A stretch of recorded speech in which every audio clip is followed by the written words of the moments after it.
our next wonderful guest here is Sophia Moermond. The Honourable Sophia Moermond, State Legislative Council member, who is now the people of Western Australia's independent representative in the upper house. Yes, we can clap, we can cheer, I encourage that. Sophia was not allowed into Parliament for 6 months because she refused to declare her vaccination status to the authorities. Well done, Sophia. You're amazing. Amazing human. So Sophia is going to be talking about Digital ID Bill and a cashless society. Welcome, Sophia. Another round of applause for Sophia. Hi, thank you all for being here today. So I just want to address a couple of points that have come up with previous speakers. So one of them is in relation to Naomi. In the end, we all know what a woman is because we all came out of one. It is that simple, okay? So, and then, thank you, yeah. Also, just about my journey being in Parliament has been absolutely fascinating, very challenging, and it was very hard. There was a lot of pressure on me to disclose my vaccination status. I am unvaccinated. I suspect I was vaccine damaged at 3 months of age. So, and as a result, I've had health issues all of my life. So I wasn't keen on doing that again. Now, I also didn't believe that with proper treatment that COVID would be fatal. So the way I got back into the chamber was by catching COVID on purpose from one of my staff members. All right, so I could get a vaccination exemption with my positive COVID test. Now, I was sick with it for about 2 weeks and survived just fine. And that is when you start looking at vitamin C, vitamin D, and zinc, and some herbal medicine being incredibly useful to help boost your immune system and fight these sorts of bugs off naturally. Exactly. So, thank you. All right. So I've been asked to cover digital ID and ID in a cashless society. And I have spoken at rallies like this before, but I've always been a member of the Legalised Cannabis Party. Recently we got divorced, and now I stand here as an independent. The advantages of being an independent is that it is, I can say what I want. And how cool is that?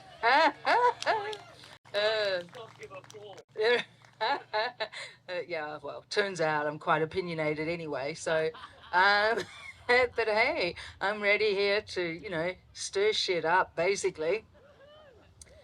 All right, now some of the things that I will be talking about in the chamber as a newly independent people will be some of the environmental disasters in the making that we are seeing in the state. So the draining of water by companies like Coca-Cola and Asahi, the wind turbines, which I don't think are very environmentally friendly. I think there are much better options out there for us to get our energy from than destroying a reef and disrupting whale migration pathways. The lack of logic around that, astounding, basically. Anyway, now, I have always spoken out against the mandates as well, and with my increased freedom in the chamber, I will be speaking up for the vaccine-damaged people too, because what has happened to those people is atrocious. It really, really is. Now, actually, to what I was asked to talk about, the Digital ID Bill, which was recently passed in the federal government. Now, on a state level, we can't necessarily do a lot about that, certainly not in the type of government that we have at the moment, which is very Labor heavy. All right, they can do whatever they want, basically, and they have been so far. Now, the purported purpose of the Digital ID Bill is to protect our identity and to link our passports, driver's license, Medicare card, and Centrelink details so as to securely verify who we are online when we access government services. Now, that will include businesses at some stage as well, and several amendments have been added to the bill, which is good. So what we're looking at there is that creating a law enforcement reporting framework for transparency around this particular bill, setting a time frame for the phased rollout of the government system, stronger personal control around deactivation and reactivation of digital IDs, further restrictions on data retention, and making it easier for small businesses that seek accreditation to have privacy law coverage, and ensuring alternate ways to access services without digital ID that are easy to use and don't disadvantage those who do not want a digital ID. Now, the issue with that, oh, bugger. All right. The issue with that is that we are looking at the very real possibility of regulatory creep.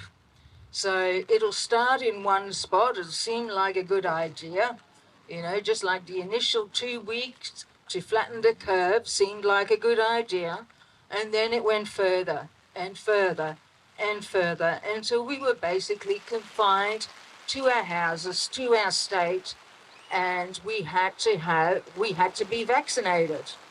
So I'm feeling very lucky undercover here, by the way. All right.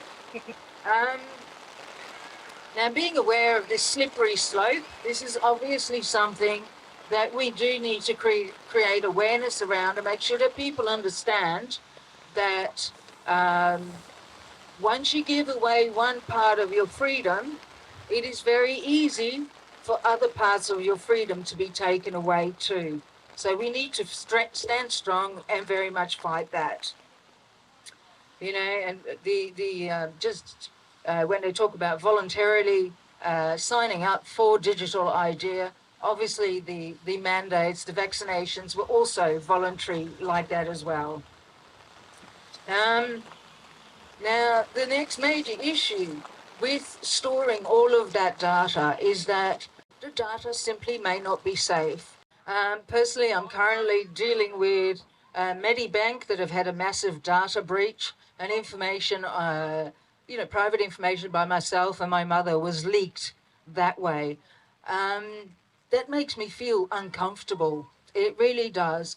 I don't want my address to be out there, okay? I don't want my medical data to be accessed. I don't want someone else to be able to see what sort of health conditions I may be presenting with. That's nobody else's business. That's my business alone. And with this, with the increase in cyber attacks, I am very concerned that our data simply isn't going to be safe. We can see this sort of data collection, data mining in social media very much already. I once liked this beautiful chair that I was going to buy for my dining room table. They're $450 each, couldn't afford it. For the next 6 months, I saw adverts pop up for that particular design. And that's fairly harmless, okay? But it just shows that somebody out there knew my taste in furniture, and it wasn't their business. All right, so we haven't been given any guarantees really that our information is going to be held safely and securely, because like I said, cyber attacks keep on increasing and are becoming increasingly sophisticated. Now, the other thing with digital ID that you might be thinking of, 15-minute cities. You might be concerned about losing further freedoms. You have no idea how we're going to be controlled in the end, what we're going to eat, where we're going to live, what we're going to drive, how far we're going to drive, where we will be allowed to spend our money. And this is where it's important that we maintain cash as our main currency. Exactly. I don't want people to know where I spend my money or how much I'm spending where. I don't have anything specific to hide. it's just not anybody else's business. I like the anonymity that cash gives me, and I like the fact that when I pay with cash, there are no bank fees associated for the business with that. And I think that is really important.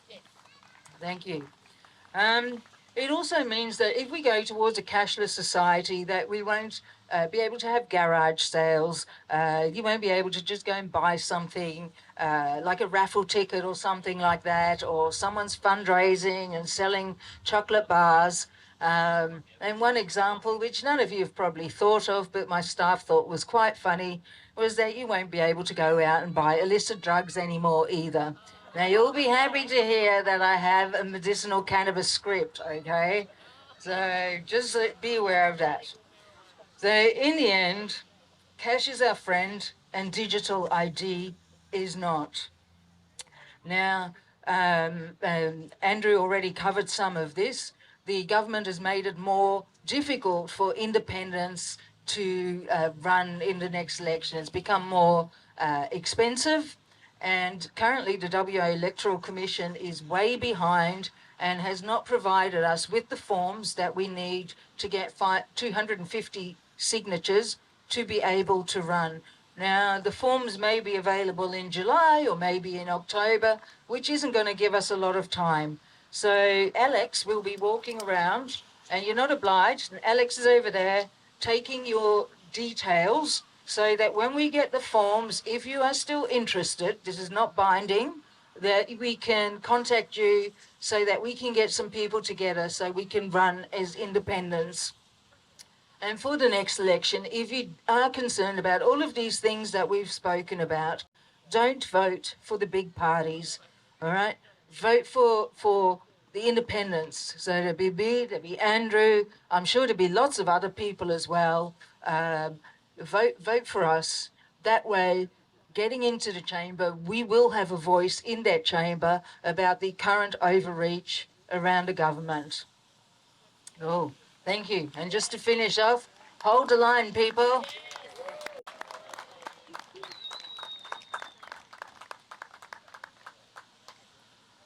Thank you, Sophia. You were talking about one of the benefits of being an independent, that you can say what you like. I think I remember your Christmas message in Parliament. Was it "Have a Marijuana Christmas" that you wished everyone? Yes, round of applause for Marijuana Christmas.